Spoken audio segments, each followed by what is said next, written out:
John, Clinton, thanks for joining us on the show. We'll start with the fact that it's international break. It means we can reflect on the Premier League so far. We know there's only 4 games in, but which teams have you been most impressed with so far this season?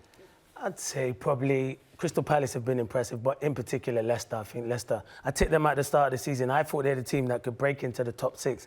But looking at it now, I think they've got a slight outside chance. They could break into the top 4. I just like the way they're on the front foot at the moment. I think Brendan Rodgers has brought well. I think midfield really... the midfield is the one what they don't struggle with, where they're really strong. If you look at them in midfield, they're ever so strong. Here is the table. So they look really good in midfield. They've got so many. Yeah. But if you look at the table, most Palace fans are actually dreaming at the moment that they are. They want the season to end now. They want the season to end now. They take a picture. But I do believe Leicester have got the capability to stay in that top 4.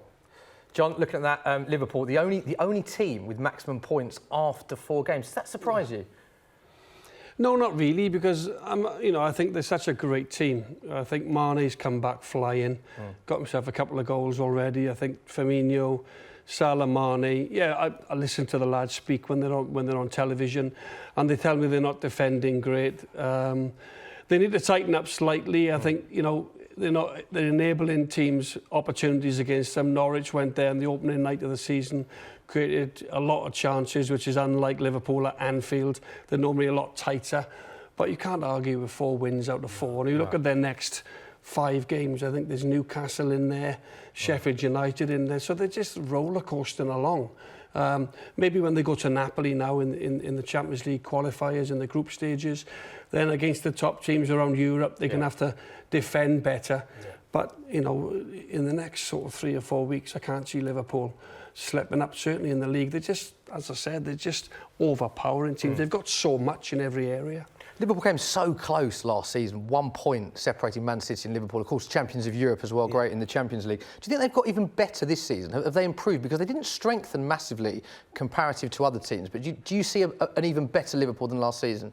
Yeah, I do. A lot of people are complaining, saying they haven't started well enough. But for me, if you're not starting well enough and you're still winning games, you're doing something right. And I've always said, if you keep those front 3 fit, you've got a great chance of winning the league. And also Van Dijk, who for me is the best centre-half in the world. But what they did do, they've got injured players back. In Oxlade-Chamberlain, who's a terrific. When he's fully fit, he's brilliant. You've got Ryan Brewster, who's a youngster who's not really made it into the squad, but he can score goals. You've got Lallana, who's come back from injury. So I think they've got a lot of options. Most Liverpool fans probably would have wanted 1 or 2 new signings through the door, but I think the squad's good enough to compete with Man City. I also think as well with Liverpool, there's a real determination to go and win the league. Yeah.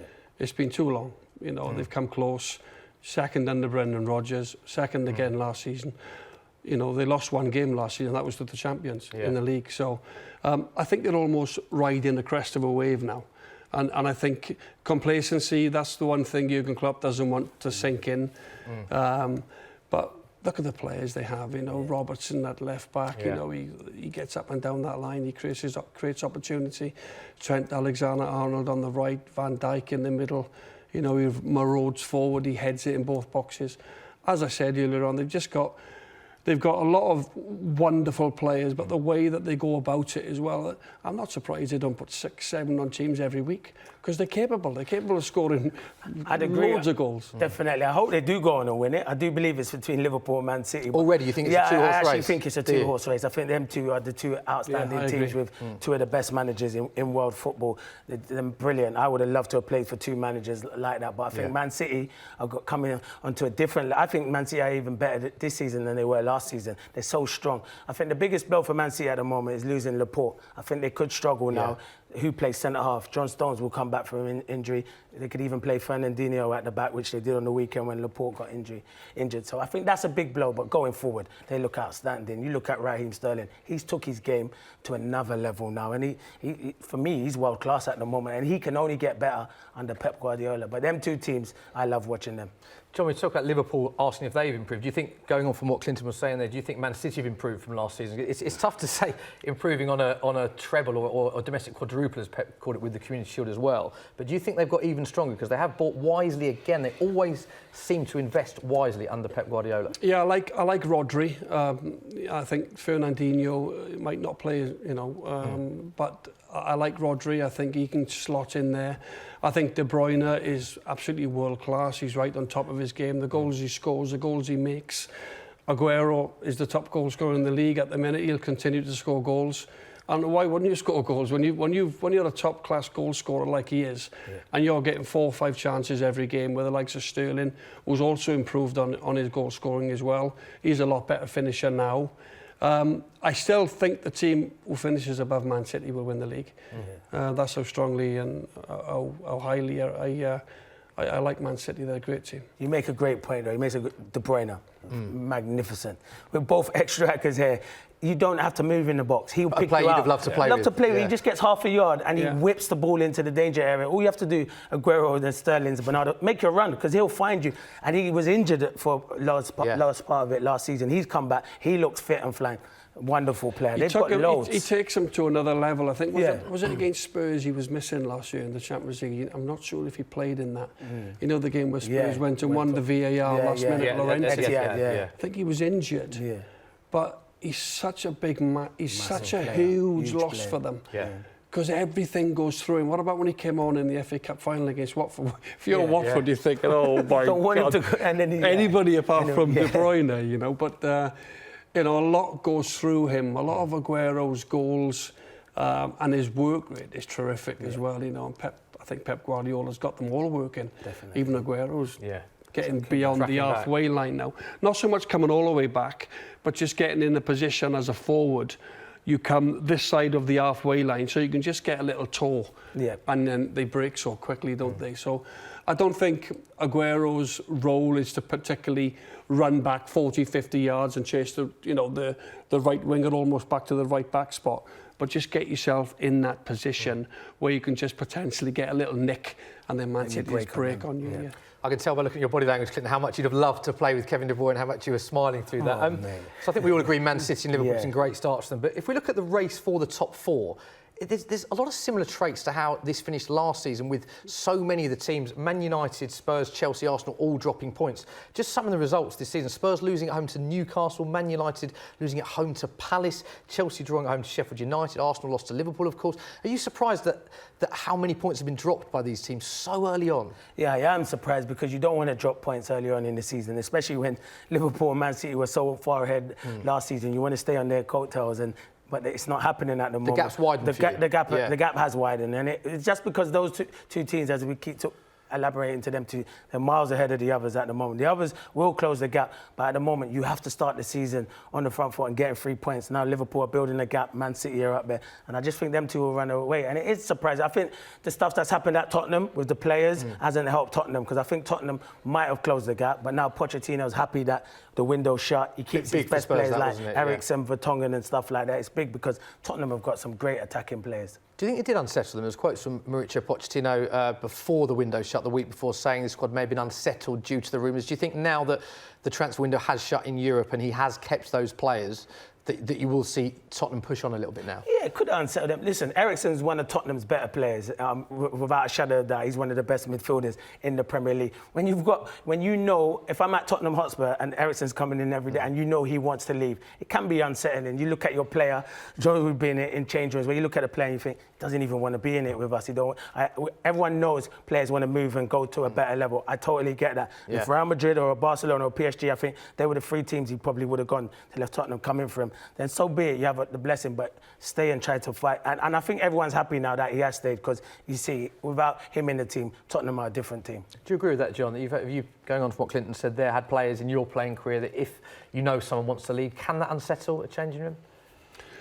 It can, I suppose, but I think what you have to do as a player, you have to get your own house in order. I think you know, you want the top players to stay at your club. Of course you do, because you've got more chances of winning games every week.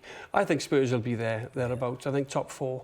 I really do. I think Eriksen will now settle down. He'll play every game because he's a Tottenham player, so nobody can come and buy him till January anyway. In Dembele, he looks okay. He's only going to get better. Harry Winks, Pochettino loves Winks. They've got a rock solid back 4 when Alderweireld plays and Vertonghen plays. That's what I was going to ask you, John. He's been playing Sanchez. Why no Vertonghen? It surprises me.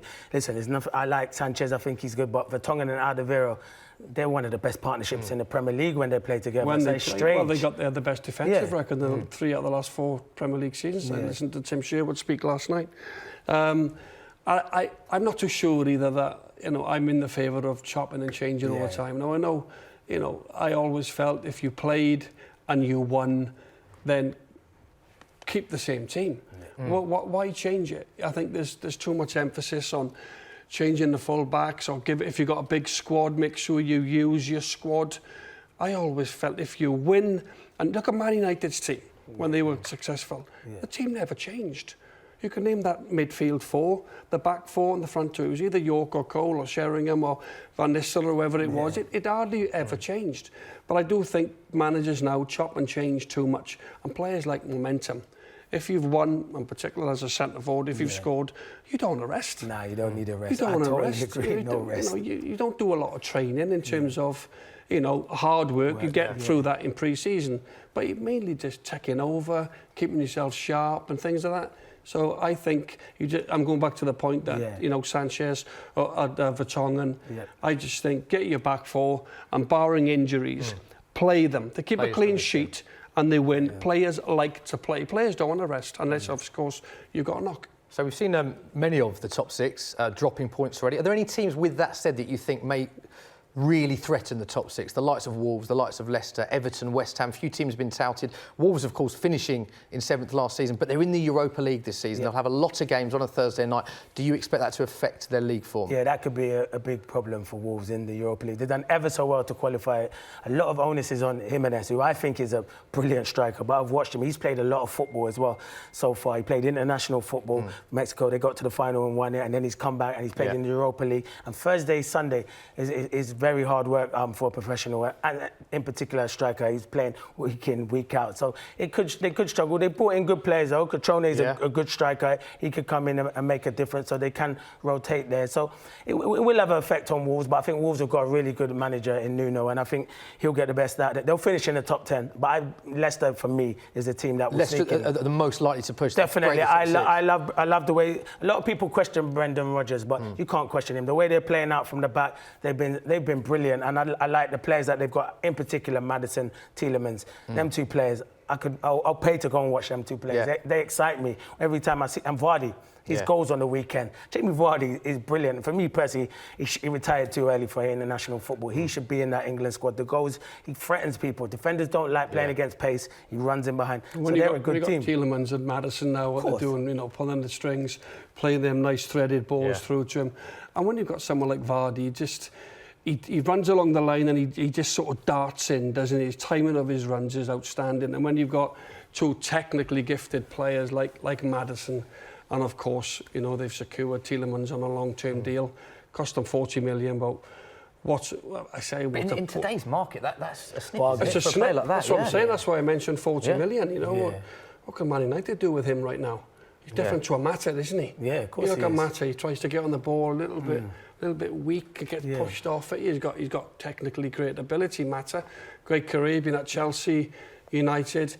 But what could Man United do with the Tielemans in that team now? Yeah, and it's interesting actually, since Brendan Rodgers' first game in charge, only Liverpool and Man City have taken more points in the Premier League, and Jamie Vardy under Brendan Rodgers almost a goal a game. So that's how much informed they are.